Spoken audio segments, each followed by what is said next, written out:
Hey everybody, heading out for my second hunt of the season.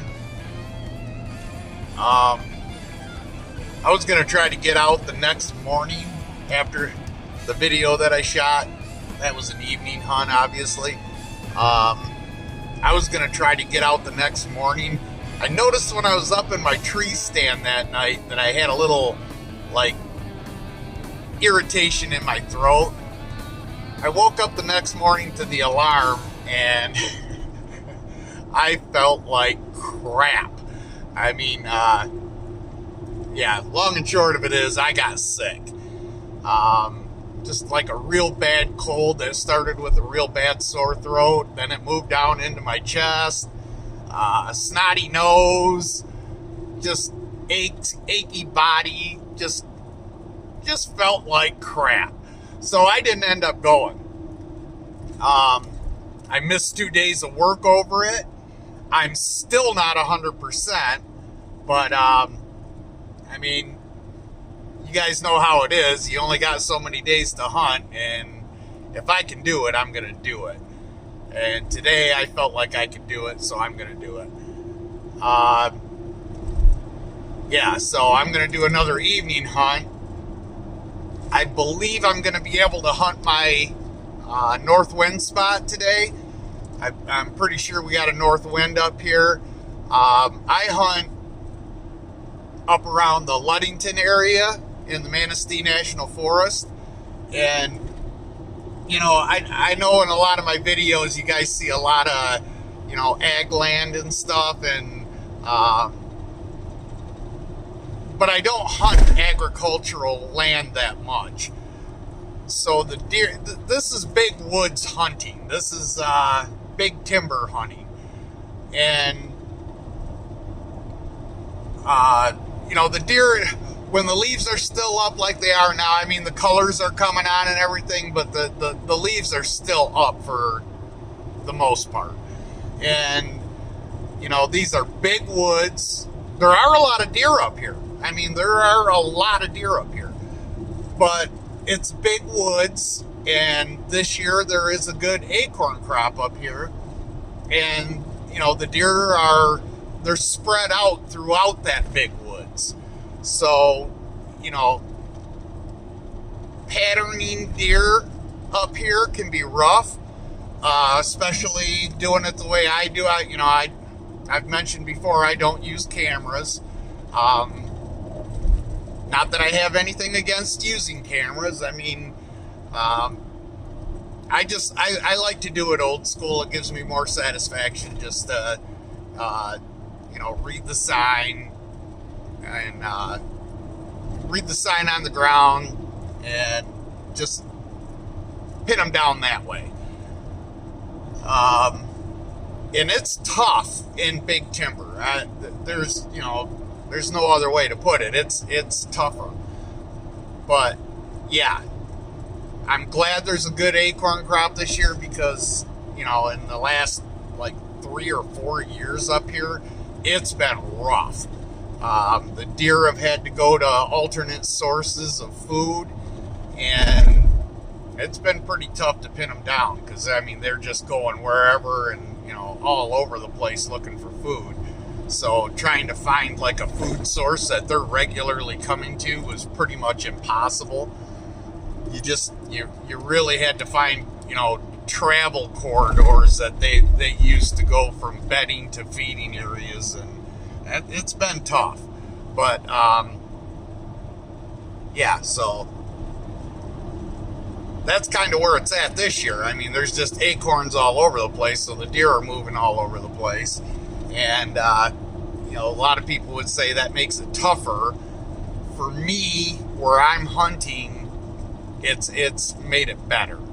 So, I'm going to go up here tonight. I'm excited to get into my north wind spot and see what's moving around over there, if anything. I haven't been over to this area in 3 weeks, so, I don't know what's going on out here. I do know there's been a lot of forestry service, guys are out there marking trees and stuff, so they're planning on doing some logging out here in my area. And, of course, they're doing that during the weekdays when, I have the days off to hunt. They're going to be out here marking trees and stuff, so I'm not real happy about that. But I'm hoping that I'm getting out here late enough to where maybe they'll, be out of the woods or be in a different part of the woods, and I won't have to worry about them spooking my deer out before I get there. But we'll see what happens. Let's go check it out. Oh, I wanted to throw this in too. The temperature has dropped significantly. Up here where I'm hunting, it's like 60 degrees right now. And from what I've seen in the forecast, in the morning, it's supposed to be like 34 degrees. So I am going to really try to unass myself from my bed in the morning and get out here when it's nice and chippy out here, because that should have the deer up on their feet, moving, looking to eat. So I'm gonna try to get that done in the morning. We'll see how that goes. Oh, I can't wait to get out here.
Okay, so that that was a pretty cool set.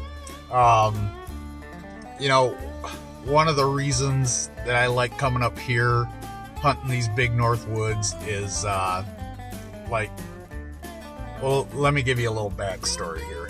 My uncle bought a cabin up here in 1976. Started bringing me and my cousins up here trout fishing and whatnot, and we cut our teeth trout fishing and steelhead fishing on Pere Marquette River up here. And the first year that I was legally able to hunt deer, when I was 14, I spent up here with him. And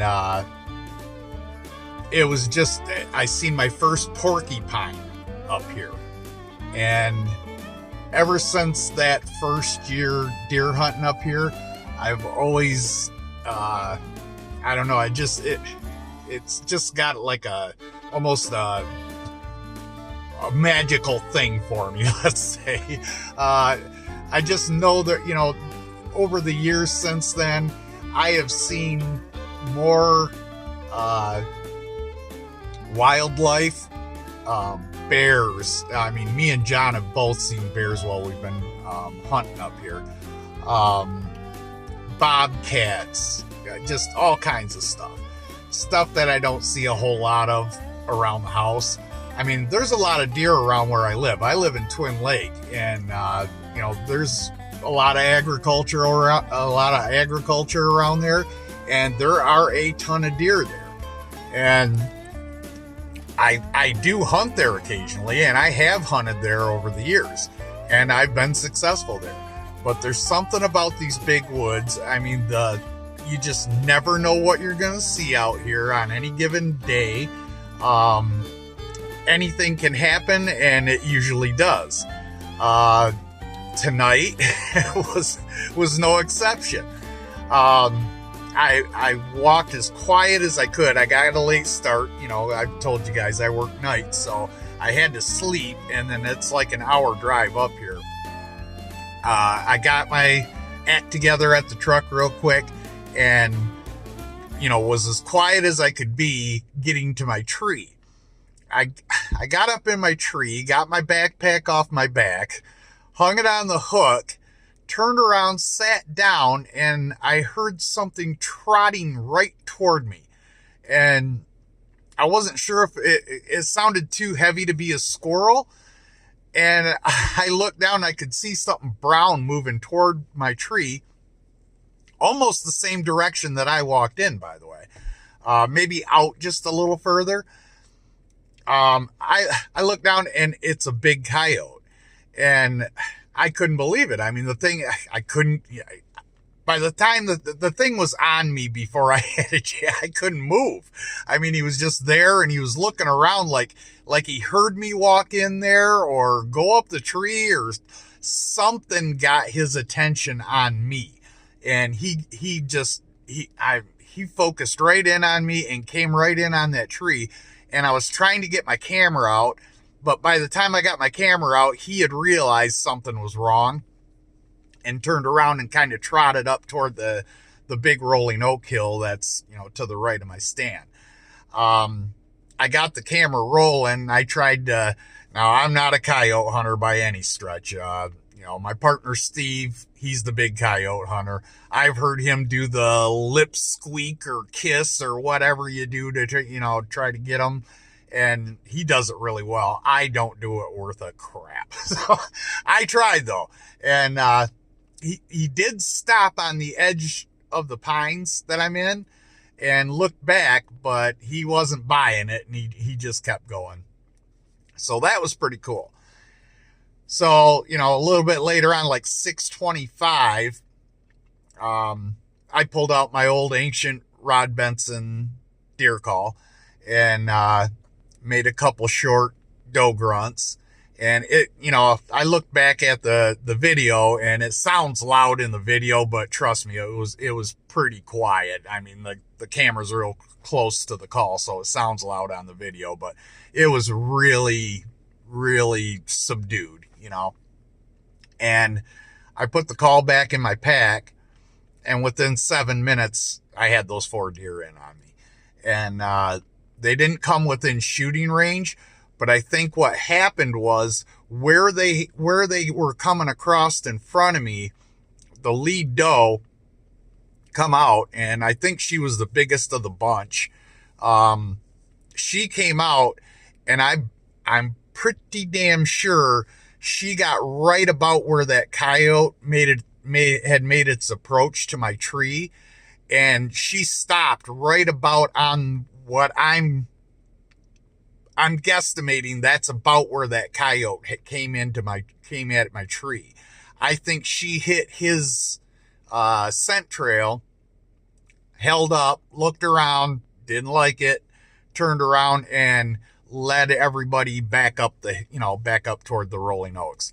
So that was cool though. I mean, there was a couple nice does in there. I'm not going to shoot any does as of right now. When my kids were living at home, I'd try to get 2 deer a year and we'd eat every bit of it.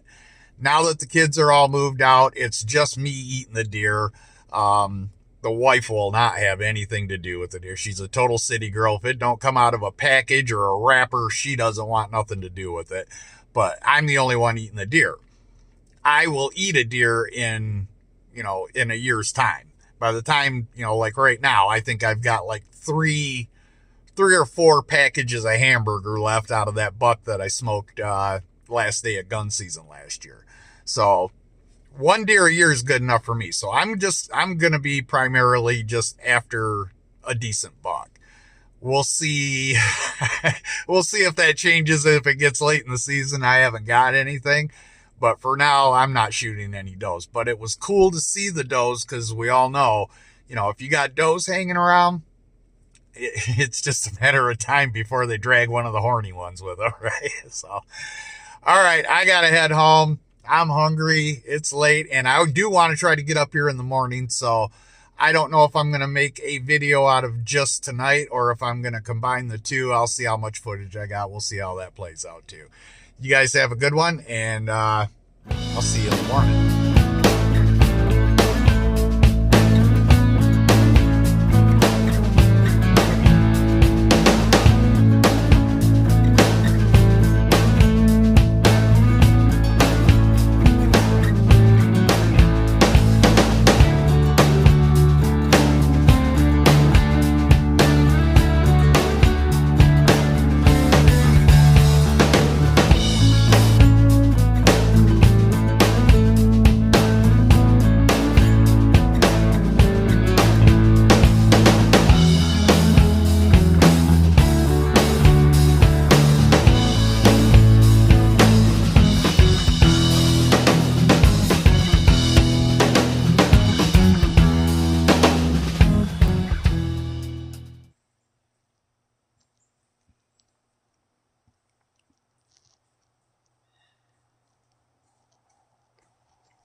chilled out there. It was cold. I think it was about, I want to say 7:45 this morning. Them deer came through. The first one came when I first seen the movement from the first one. I thought that it was that coyote again, because all I could see was that, like something trotting, and it looked like it was low to the ground. My first instinct was get the bow up, kill this thing. Because if I get a shot at a coyote, I'm going to take it. I mean, I'm going to take them out any chance I get. But as I watched it get closer, it was like, oh, that's a deer. And I haven't looked at the video yet. It could have been a little spike or 4-point or 3-point or something. I thought I seen a little bit of headgear there. I'll have to look at it. Yeah, and then the other two, they came down. But all them deer came down on the trail that I actually set that spot up for. So that was good to see. That told me that my plan worked. The camera's shaking because I'm shaking. I am cold. Yeah. Then a little bit later on, I had all kinds of little squirrels running around. And out in front of me, quite a ways out in front of me, I could hear a bunch of squirrels going nuts, like alarm barking and stuff. And all the squirrels that were around me, all of a sudden, they're up the trees and looking, they're just kind of looking around. I got my mask up, and I thought maybe that's that coyote coming through there, or a fox, or bobcat, or who knows. And sure enough, it was a coyote. And it just kind of skirted around the right-hand side of me, and never got close enough to get a shot at it. But generally, that's how, when I see a coyote, that's generally how I see them. They're bopping around. If they stop, they stop for a second, survey what's going on, and then they're bopping again. That one last night, though, that was a trip. That thing came right up to my tree and stopped, and yeah, that was something else. But I probably won't be back out until this coming weekend, and John's off during the weekend, so we'll be hunting together during the weekend, so that'll be cool. That'll be the first time me and him have been able to hunt together so far this season, so I'm looking forward to that. But right now I'm going to get my cold butt home, get some hot coffee, maybe a donut, and take a nap and get ready for work tomorrow. You guys be good, be safe, good luck, see you next time.